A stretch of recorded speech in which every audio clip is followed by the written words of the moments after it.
पुराने ज़माने की बात है जब दुनिया में अदल व इंसाफ कम और जुल्म व सितम ज़्यादा था। एक अजीम रियासत में एक नेक, आदिल और खुदातर्स बादशाह हुकूमत करता था। उसका नाम सुलेमान बादशाह था। सुलेमान अपनी रियाया की खैरखाही को दुनिया की हर नेमत से बढ़कर समझता था।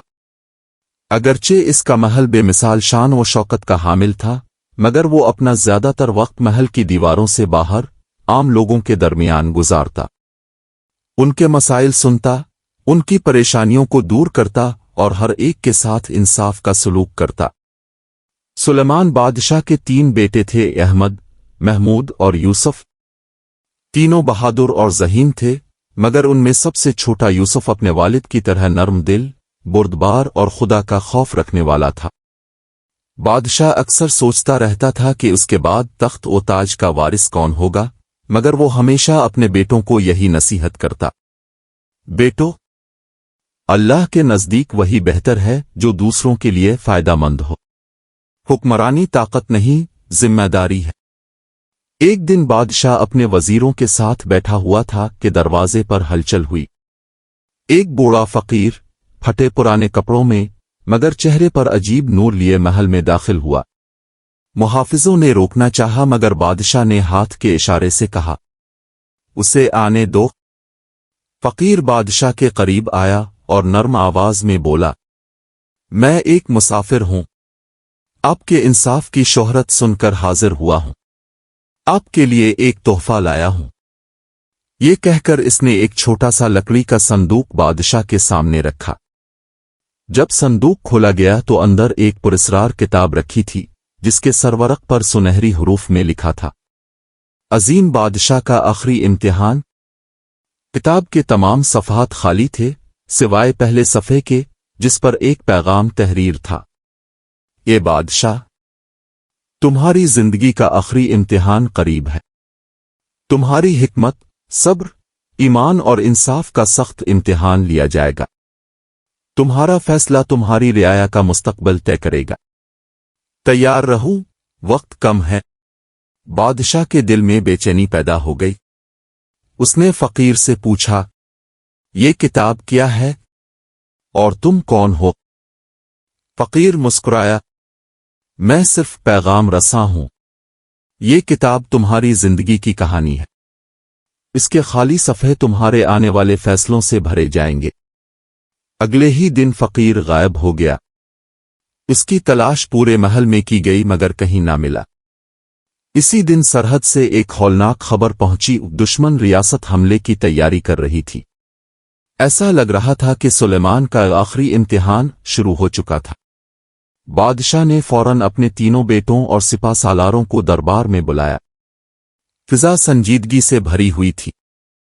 अहमद ने पुरजोश लहजे में कहा, अब्बा जान, मुझे इजाजत दें, मैं फौज लेकर दुश्मन का मुकाबला करता हूं। महमूद ने कहा, नहीं, मुझे जाने दें, मेरी तलवार तेज है, मैं दुश्मन को पीछे धकेलूंगा। यूसुफ खामोश बैठा रहा, फिर धीमे लहजे में बोला, अबू जान, क्या हम पहले बातचीत की कोशिश नहीं कर सकते? जंग में दोनों तरफ नुकसान होता है। बेहतर है पहले अमन की राह देखी जाए। सुलेमान बादशाह यूसुफ की बात सुनकर मुस्करा दिया। हिकमत यही है कि पहले सुलह की कोशिश की जाए।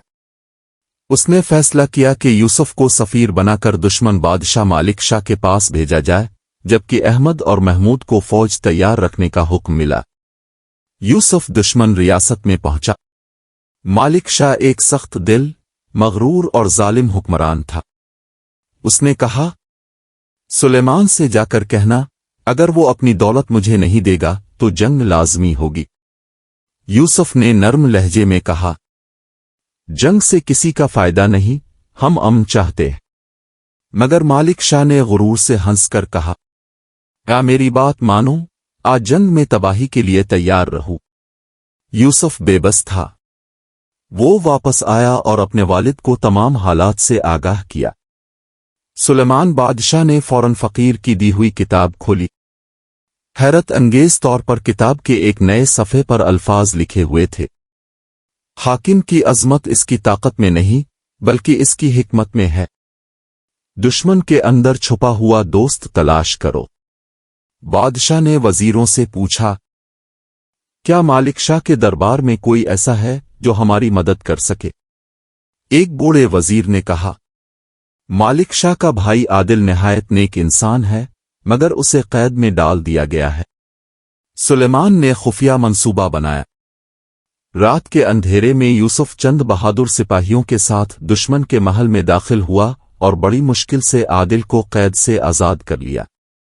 आदिल ने कहा, मैं अपने भाई के जुल्म से तंग हूं, मैं अपनी कौम को इसके खिलाफ उठा सकता हूं। वो यूसुफ के साथ सुलेमान के पास आया और मदद का वादा किया। जब मालिक शाह को खबर मिली तो वो गुस्से से पागल हो गया। उसने फौरन जंग का ऐलान कर दिया, लेकिन इस वक्त तक आदिल ने फौज के बड़े हिस्से को अपनी जानिब कर लिया था। सिपाही मालिक शाह के जुल्म से बेजार थे। दोनों लश्कर मैदान में सफारा थे, मगर अचानक आसमान पर सियाह बादल छा गए। तेज आंधी चलने लगी, जमीन हिलने लगी और फिजा में हैबत फैल गई।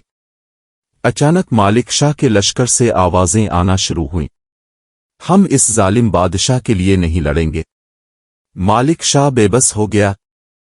इसी लम्हे आदिल आगे बढ़ा और बुलंद आवाज में कहा, भाई, जुल्म का रास्ता छोड़ दो।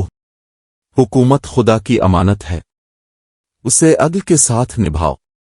मगर मालिक शाह ने तलवार खींचकर आदिल पर हमला कर दिया। यूसुफ ने फौरन आगे बढ़कर अपनी ढाल से आदिल को बचा लिया। इसी लम्हे वही बूढ़ा फकीर अचानक मैदान में जाहिर हुआ। दोनों फौजें रुक गईं। फकीर ने कहा, ये इम्तिहान सिर्फ तलवारों का नहीं, दिलों और नियतों का है। रात गहरी हो चुकी थी। बस्ती की ठंडी हवाओं में अजीब सी खामोशी बसी हुई थी। पहाड़ों की चोटियों से ठंडी हुआ आती और झोंपड़ी के कमजोर दरवाजे को हल्का हल्का बजा जाती। मगर मुस्तफा की आंखों में नींद कहाँ थी? वो अपनी बेटी के सरहाने बैठा उसे देखता रहा। नीम बेहोश बच्ची की सांसें कहीं तेज, कहीं धीमी हो रही थीं।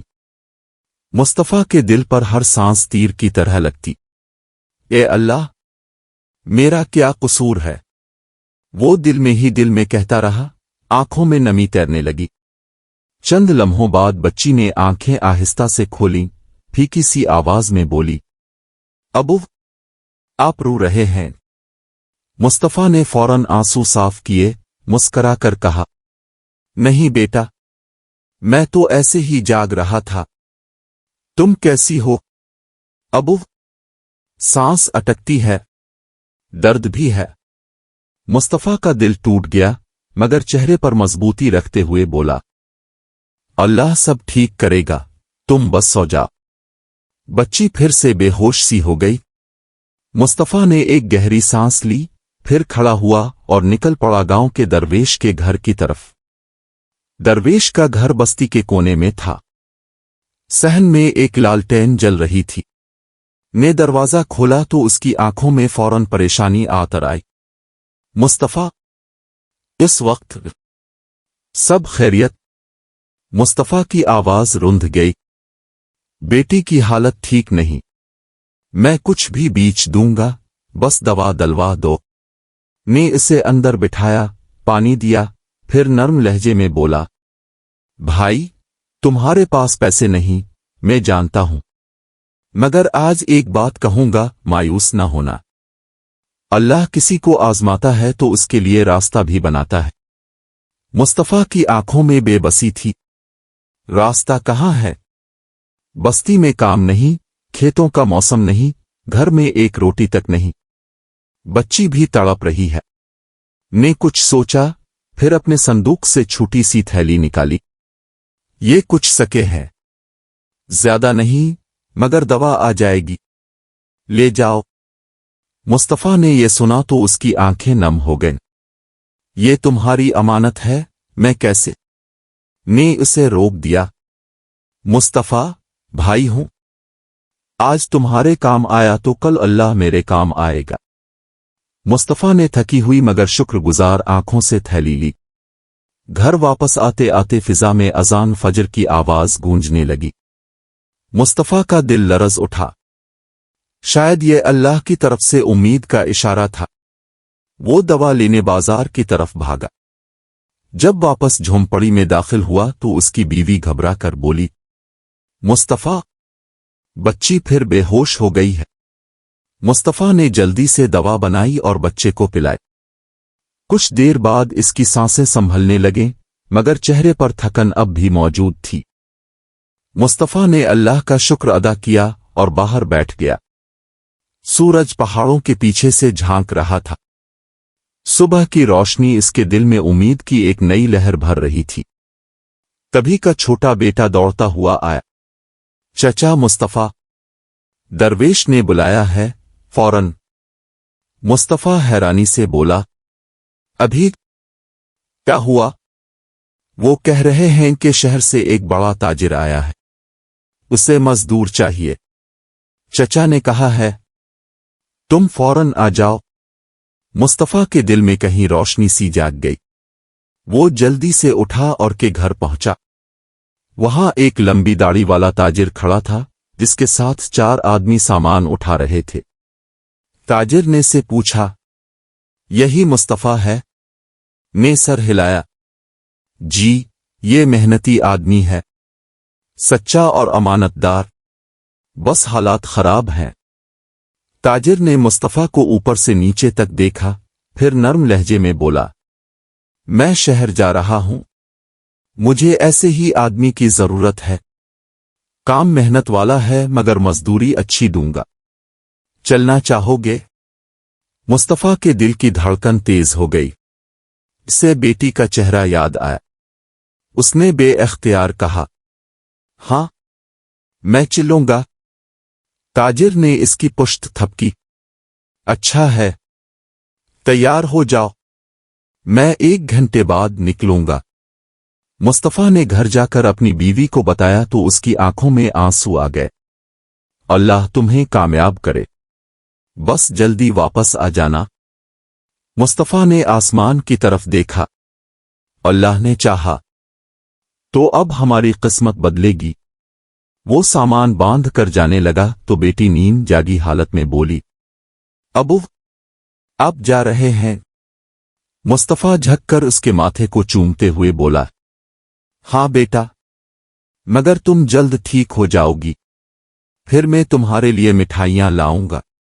वदा। बेटी ने कमजोर सी मुस्कुराहट दी। मुस्तफा बाहर निकला और सूरज की रोशनी इसके चेहरे पर पड़ी, जैसे उम्मीद ने पहली बार उसकी जिंदगी का दरवाजा खटखटाया हो। यूं मुस्तफा ने सफर का आगाज किया। गुर्बत, भूख, परेशानियों के बाद आखिरकार एक नई मंजिल इसके सामने खड़ी थी।